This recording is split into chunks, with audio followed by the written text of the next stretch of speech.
மத்தேயு நற்செய்தி நூலின் முன்னுரை விளக்கம். இயேசு கிறிஸ்து நிறுவிய இறையாட்சி பற்றிய நற்செய்தியை திருத்தூதர் மத்தேயு முதலில் எழுதினார் என்றும் அதனை அரமேய மொழியில் எழுதினார் என்றும் திருச்சபை மரபு கருதுகிறது. எனினும் இன்று நம்மிடையே இருக்கும் கிரேக்க மத்தேயு நற்செய்தி நூல் ஒரு மொழிபெயர்ப்பு நூலாக தோன்றவில்லை.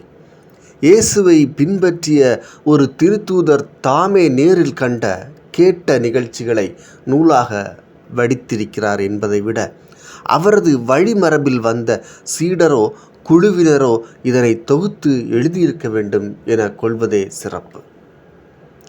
எருசலேம் கோவிலின் அழிவுக்கு பின்னர் யூத சங்கங்கள் கிறிஸ்தவர்களை துன்புறுத்திய ஒரு காலகட்டத்தில் இந்நூல் எழுதப்பட்டிருக்க வேண்டும். இயேசுவின் சீடர்கள் யூத தொழுகை கூடங்களை விட்டுவிட்டு திருச்சபையாக கூடிவர தொடங்கிவிட்ட காலத்தில் இந்நூல் தோன்றியிருக்கிறது. அத்தகைய தொடக்க கால திருச்சபைக்குள்ளும் அறம், மன்னிப்பு, நல்லுறவு ஆகியவை இன்றியமையாதவை என கற்பிக்க வேண்டிய சூழல் காணப்படுவதையும் இதை படிப்பவர்கள், இதை கேட்பவர்கள், இதை பார்ப்பவர்கள் உய்த்துணரலாம். கிரேக்க மொழி பேசும் யூதர் நிறைந்த அந்தியோக்கியா போன்ற நகரங்களில் யூத கிறிஸ்தவர்களும் பிற இனத்து கிறிஸ்தவர்களும் திருச்சபையில் உறுப்பினர்களாக இருந்தனர். இவர்களுக்குள் பல சிக்கல்கள் இருந்தன. இது தவிர யூத கிறிஸ்தவர்கள் பலர் மற்ற யூதர்களால் துன்புறுத்தப்பட்ட நிலையில் மனத்தளர்ச்சியடைந்து இருந்தனர்.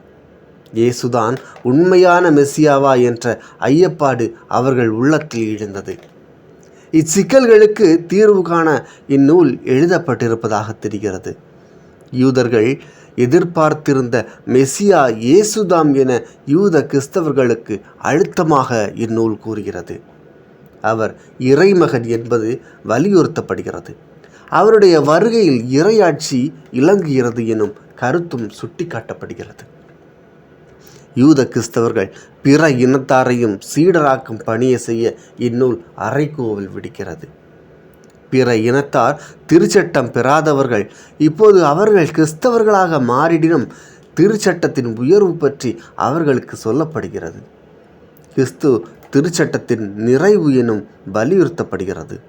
ஆனால் அதே நேரத்தில் மத்தேயு இறையாட்சியின் நெறிகள் யூத சமய நெறிகளை விட மேலானவை என கூறி கிறிஸ்தவ மதிப்பீடுகளை தொகுத்து புதிய சட்ட நூலாக திருச்சபைக்கு வழங்குகிறார்.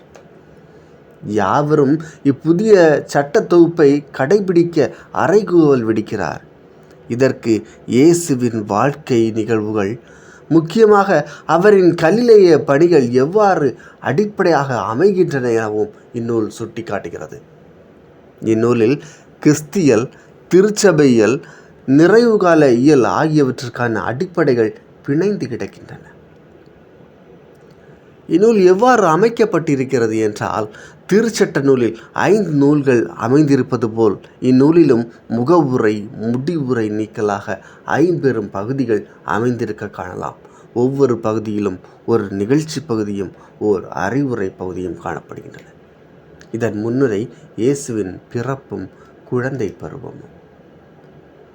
பகுதி 1 விண்ணரசு பறைசாற்றப்படல், அதன் அறிவுரை மலைப்பொழிவு. பகுதி 2 விண்ணரசு பணி, அதன் அறிவுரை திருத்தூது பொழிவு.